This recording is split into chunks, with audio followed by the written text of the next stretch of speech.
ایمان کمزور سے مراد یہ نہیں کہ ہم لوگ اللہ کی وحدانیت کے بارے میں ہمارے اندر خدشات پیدا ہو گئے، یا نبی صلی اللہ علیہ وآلہ وسلم کی رسالت کے بارے میں ہمارے اندر خدشات پیدا ہو گئے۔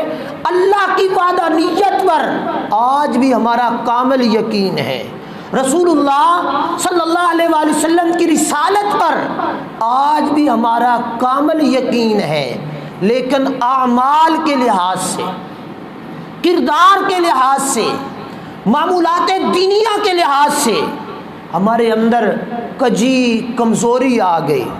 چاہیے تو یہ تھا جس حق کو نبی صلی اللہ علیہ وآلہ وسلم نے پتھر کھا کر پھیلایا تھا، جس حق کو نبی علیہ السلام نے تکلیفیں اور اذیتیں برداشت کر کے امت تک پہنچایا تھا، امتی اس حق کے متوالے بن جاتے، اس حق پر عمل کرنے والے بن جاتے، جس نماز روزے کی خاطر میرے نبی علیہ الصلوۃ والسلام نے پریشانیاں، تکلیفیں، ہجرت، یہ سارے معاملات برداشت کیے۔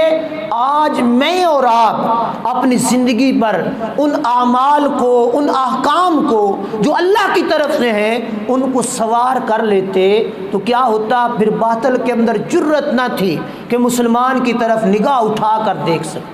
آج بھی نہیں ہے۔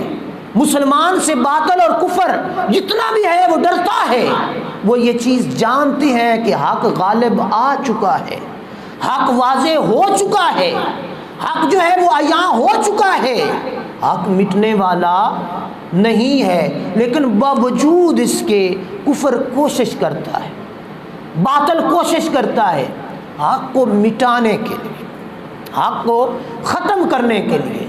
تو حق جو ہے وہ ہمیشہ غالب ہی رہنا ہے، اس نے نہ مٹنا ہے نہ یہ مٹا ہے۔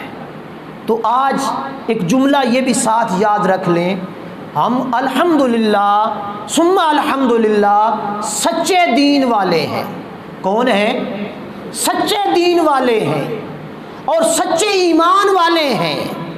ہمارے نبی علیہ الصلوۃ والسلام کی ذات سچ ہے، دین جو لے کر آئے وہ دین سچ ہے۔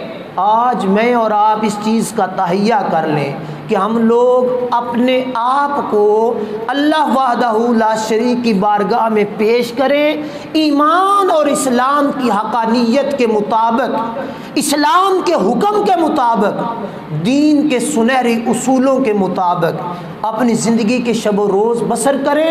انشاءاللہ العزیز اللہ وحدہ لا شریک کے فضل سے ہم لوگ دنیا میں بھی کامیاب ہو جائیں گے اور آخرت میں بھی ہماری کامیابی ہمارا مقدر بن جائے۔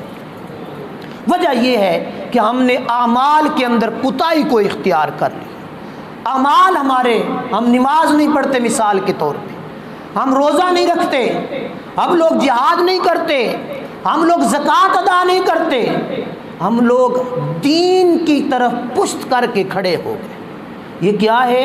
یہ ہماری کمزوری ہے۔ آج مسلمان کہلا کر اور مسلمان ہو کر دین کی طرف پشت کرنا، یہ بھی بہت بڑا خسارہ ہے۔